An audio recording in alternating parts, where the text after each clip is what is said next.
7-8 मई 2025 की रात को क्लियरली आइडेंटिफाइड आतंकवाद संबंधी ठिकानों पर हमारे सफल ऑपरेशन के बाद, सफल हमले के बाद पाकिस्तान ने स्थिति को एस्केलेट कर दिया और अनमैन्ड एरियल सिस्टम और अन्य साधनों का उपयोग करके भारतीय वायुसेना के बेसेस, भारतीय वायुसेना के सेंसर्स और सेना के फॉर्मेशन हेडक्वार्टर से लेकर ब्रिगेडों तक पर भी उसने हमला कर दिया। हालांकि हमारी इंटीग्रेटेड एयर डिफेंस ग्रिड और काउंटर यूएस ग्रिड ने इन हमलों को सफलतापूर्वक विफल कर दिया। अध्यक्ष महोदय, यस-400 यमरसेन आकाश मिसाइल सिस्टम और एयर डिफेंस गन्स बहुत प्रभावी साबित हुई हैं। अध्यक्ष महोदय, इस एस्केलेशन पर हमारा जवाबी हमला स्विफ्ट,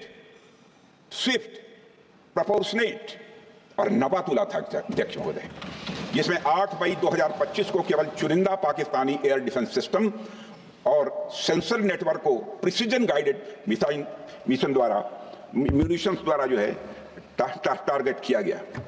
अध्यक्ष महोदय, हमारी कार्रवाई पूरी तरह से सेल्फ डिफेंस में थी, न तो वह प्रोवोकेटिव थी और न तो एक्सपेंशनिस्ट थी।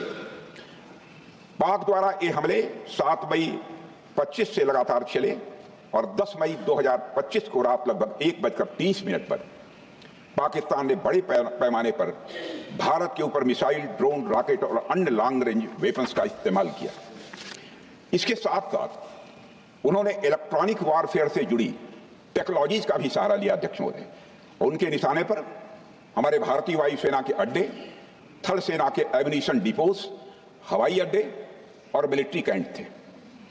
अध्यक्ष महोदय, यह कहते हुए मुझे एक गौरव की अनुभूति हो रही है कि हमारे air defence system, counter drone system और इलेक्ट्रॉनिक इक्विपमेंट्स ने पाकिस्तान के इस हमले को पूरी तरह से नाकाम कर दिया।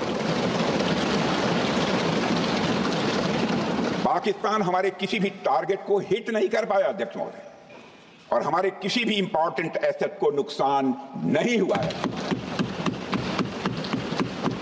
हमारी सुरक्षा व्यवस्था, अध्यक्ष महोदय, चाक चौबंद थी और हर हमले को हम लोग रोका गया।